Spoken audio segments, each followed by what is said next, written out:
C'est une partie de l'histoire du XXe siècle qui disparaît avec lui.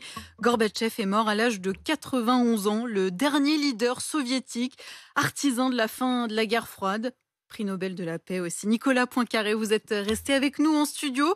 On tenait à ce que vous nous racontiez cette anecdote. Vous avez croisé Gorbatchev en 1996 et vous aviez pu mesurer à l'époque à quel point il était devenu impopulaire dans son propre pays. Oui, puisque 5 ans après sa démission à la première présidentielle en 96, Gorbatchev s'est présenté et il a recueilli, figurez-vous, 0,5% des suffrages. Et c'est ce soir-là que j'étais allé le rencontrer. Il habitait un tout petit appartement dans Moscou et il m'avait reçu dans sa cuisine. Il était tout seul avec sa femme et il était extrêmement amer puisqu'il venait de comprendre à quel point il était impopulaire dans son propre pays. En Occident, Gorbatchev, c'est l'homme de la détente, du désarmement, de la chute du mur de Berlin qu'il a laissé faire. Il a reçu le prix Nobel de la paix pour ça.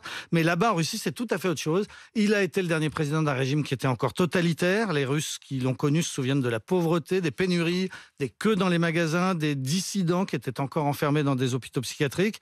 Les Russes d'aujourd'hui, à l'image de Poutine, le considèrent au contraire comme l'homme du chaos, le responsable de la catastrophe, celui qui a tout cédé aux Occidentaux. Et voilà pourquoi, depuis plus de 30 ans, eh bien, il vivait presque dans l'anonymat avec une toute petite retraite de quelques dizaines d'euros par mois. Il avait dû gagner sa vie avec des conférences et des pubs par exemple pour Pizza Hut.